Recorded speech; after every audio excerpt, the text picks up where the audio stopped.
అందరికీ. అందరూ ఎలా ఉన్నారు? నేనైతే చాలా బాగున్నాను. మేము కూడా ఈ సంక్రాంతికైతే మేము మా సొంతూరైతే వెళ్తున్నాము. చెన్నై నుంచి విజయవాడ అయితే వెళ్తున్నాము.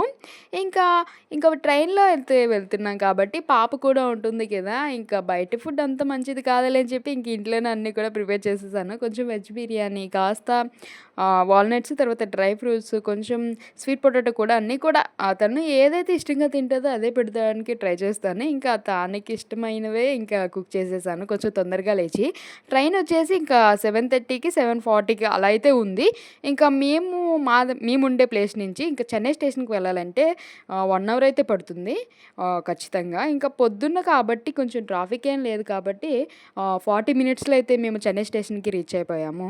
ఇంకా మేము స్టార్ట్ అయ్యేటప్పుడు వర్షమేమీ లేదు గానీ కాస్త దూరం వెళ్ళాకైతే కొంచెం వర్షం కూడా పడింది. అంతే చెన్నైలో అసలు క్లైమేట్ ఎప్పుడు చేంజ్ అయిపోతుందో కూడా తెలీదు. చెన్నైలో ఉండే వాళ్ళైతే ఇది ఎక్స్‌పీరియన్స్ చేసే ఉంటారు.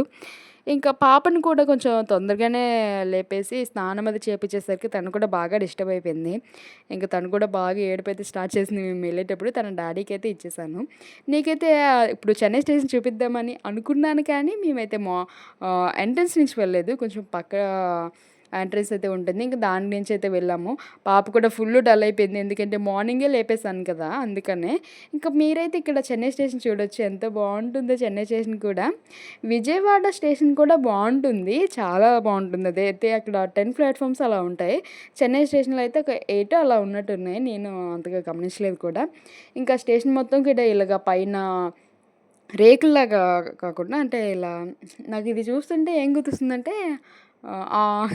ఫ్యాక్టరీలో ఉంటాయి కదా! అలా గుర్తొస్తుంది. చెన్నై స్టేషన్ కూడా చాలా బావుంటుంది. మీరెప్పుడైనా వచ్చారా లేదా అనేది కామెంట్ చేయండి. అన్నట్టు మీరు ఎంతమంది పండగకైతే మీరు మీ సొంత ఊరు వెళ్తున్నారనేది కూడా కామెంట్ చేయండి. నేను ఉండేది మీరు సొంత ఊర్లో ఉండే వాళ్ళకైతే ఈ మాట చెప్పడం లేదు. ఇంకా పాప అయితే ట్రైన్ ఎక్కగానే పడుకొని పోయింది. తనకైతే నిద్ర లేదు కదా! ఇంకా తను లేవగానే మేమైతే ఇంకా యుద్ధానికి సిద్ధమయ్యాము. అదే తినడానికి ఎక్కడికెళ్ళినా మనకి తిండి మాత్రం తప్పదు కదా! ఇంకా తినేసిన తర్వాత పాప కూడా ఈలోగా లేచేసింది. తనకు కూడా కొంచెం పెట్టేసాను. అదేంటో ట్రైన్ ఎక్కామంటే చాలు ఎక్కువ ఆకలేసేస్తది నాకు మాత్రం. నీకు కూడా అంతేనా? ఇలాగ పాప కూడా లేచింది కాబట్టి తనకు కూడా కొంచెం ఫుడ్ అయితే పెట్టేసాను.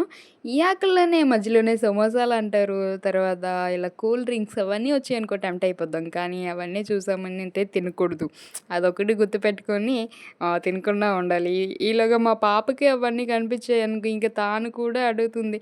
మాకొచ్చిన బాధేంటంటే మేము తీసుకునేది 2 సీట్లు కదా! మా పక్కన ఉండే సీట్ మాత్రం పద్దాక మారుతూనే ఉన్నారు. వచ్చిన స్టేషన్‌లో వాళ్ళు దిగిపోతారేమో అని చూస్తున్నాం కానీ వాళ్ళు దిగుతున్నారు. ఓకే. కానీ అదే స్టేషన్‌లో వేరే వాళ్ళు ఎక్కిపోతున్నారు. అదే బాధ. ఇంకా అలాగా గుంటూరు ఇలాగా కొంచెం పెద్ద పెద్ద స్టేషన్‌లో అయితే ఆగింది ట్రైను. ఇంకా ఇలా ఆగేటప్పుడైతే దిగే వాళ్ళందరూ కూడా ఇంకా రారేమో అనుకునేలాగానే వాళ్ళొచ్చేస్తున్నారు. ఇంకా చిన్న పాప అయితే ఉంది కదా! కొంచెం డిస్టర్బ్ అవుతుంది అలాంటి ప్లేస్‌ల్లోనే. ఇంకా తాను కూడా బాగా ఏడ్చేసింది. కొంచెం ట్రైన్ జర్నీ అది కూడా మేమైతే ఎక్కువగా కూడా నైట్ టైమే చేస్తాము. పాపైతే పడుకొని ఉంటుందని చెప్పేసి. మార్నింగ్ టైమ్‌లో అయితే చాలా తక్కువ. ఆహ్, తక్కువ అంటే నేను ఇది సెకండ్ టైమ్ అనుకుంటా. లాస్ట్ టైమ్ కూడా ఇలానే ఏడ్చేసింది. ఇంకా లంచ్ టైమ్ అయ్యేసరికి మేమైతే లంచ్‌లోకి వెజ్ బిర్యానీ అయితే చేశాను. దాంతో పాటే కొంచెం పెరి చట్నీ కూడా తెచ్చుకున్నాను. ఇంకా అదైతే మంచిగా కంప్లీట్ చేసేసుకున్నాము. పాపకు కూడా ఇలా ట్రైన్‌లో ఉండేటప్పుడు ఏదో ఒకటి తినిపించడానికే ట్రై చేస్తూ ఉంటాను. తనైతే కొంచెం ఖాళీగా ఉంటుంది కదా! ఏదో ఒకటి తింటుందిలే అని చెప్పేసి తర్వాత ఈలోగానే మాకు విజయవాడ అయితే వచ్చేసింది. విజయవాడ రాగానే గుడైతే కనిపిస్తుంది. విజయవాడ అమ్మవారి గుడి. ఇంకా ఈలోగా మీకైతే నేను కృష్ణా నది కూడా చూపిస్తాను. వాటర్ అయితే లేదు. నైట్ టైమ్ అనుకోండి అక్కడ లైటింగ్స్ అంతా కూడా ఉంటాయి. చాలా బావుంటుంది. నేనైతే లాస్ట్ టైమ్ చెన్నై నుంచి విజయవాడ వచ్చేటప్పుడైతే ఫుల్లు లైటింగ్స్‌తో ఉన్నాయి. నేను చూడడం అదే ఫస్ట్ టైమ్. ఎందుకంటే మేమెప్పుడు నైట్ టైమ్ జర్నీ ఎక్కువ చేస్తూ ఉంటాము. అప్పుడు మేము విజయవాడ ఎక్కగానే పడుకొని పోతాము. ఇంకా డైరెక్ట్‌గా చెన్నై మార్నింగ్ దిగుతాము. కాబట్టి ఎక్కువగా ఇలాంటివన్నీ గమనించలేదు. ఇంకా మార్నింగ్ టైము జర్నీ చేసేటప్పుడు మాత్రం ఇలాంటివన్నీ కూడా చక్కగా చూడొచ్చు. మా పాపతో ఉంటే మాత్రం ఇలాంటివి కూడా చూడలేము. మీరు మాత్రం ఒంటరిగా వచ్చి ఇలాంటివన్నీ మంచిగా ఎక్స్‌పీరియన్స్ చేయండి. ఇంకా మీరైతే ఇక్కడ గమనించి ఉండొచ్చు దుర్గమ్మ గుడి కూడా కనిపిస్తూ ఉంటది. ఇక్కడి నుంచి దగ్గరే కృష్ణమ్మ నది నుంచి ఇవన్నీ కూడా చూసుకుంటే మేమైతే విజయవాడ స్టేషన్‌కి వచ్చేసరికైతే 3:30కి అలా దింపింది. మేము 7:40కి ఎక్కితే 3:30కి అలా దిగాము విజయవాడ స్టేషన్‌లో. ఇంకా దిగ్గానే మాకైతే ఆహ్, పాప అయితే ఫుల్లుగా డల్ అయిపోయింది. మేము కూడా అసలు మార్నింగ్ ఎక్కి ఆ జర్నీ అయితే ఇలాగే ఉంటుంది కదా! అందరూ ఇలాంటివన్నీ కూడా ఎక్స్‌పీరియన్స్ చేసే ఉంటారు. కానీ పర్లేదు. ఎందుకంటే ఇవన్నీ కూడా మన పేరెంట్స్ దగ్గరికి మనకి ఫెస్టివల్‌కి కాబట్టి ఇలాంటివన్నీ కూడా పడినా తప్పులేదు. విజయవాడకైతే వచ్చేసాము. ఇంకా వచ్చేసిన వెంటనే మనకి ఇలా బయటికి రాగానే కొన్ని ఆటోలైతే ఉంటాయి. మేము ఆటోలు ఏమి తీసుకోవట్లేదు. ఎందుకంటే మా ఊరైతే వెళ్ళడానికి డైరెక్ట్ బస్ అయితే ఉంటుంది. విజయవాడలో నాకు నచ్చే బాగా విషయం ఏంటంటే ఈ బస్సులబ్బా! అసలు ఎంత బాగా ఒక హాఫ్ అన్ అవర్‌కే ఉంటాయి బస్సులు అసలు చాలా బాగా. ఎందుకంటే అసలు ఇప్పుడు ఆడవాళ్ళకి కూడా ఫ్రీ బస్సులైతే పెట్టేశారు కదా! అసలు చాలా రష్ ఉంది. తర్వాత పండగ వాతావరణం కూడా ఫుల్లు విజయవాడలో ఉంది.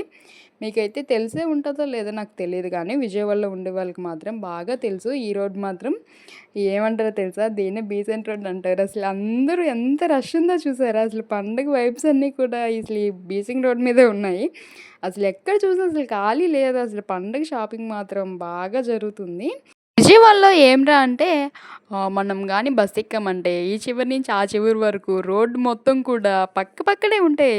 షాపింగ్ మాల్స్ కానీ, ఫుడ్ స్టాల్స్ గానీ, ఇంకా ఏమైనా కొంచెం పెద్ద పెద్దవి సినిమా హాల్స్ గానీ, ఇంకా మనం చూడవలసినవన్నీ కూడా రోడ్డు పక్కనే ఉంటాయి. మనకి నచ్చిందంటే దిగిపోవచ్చు అక్కడే.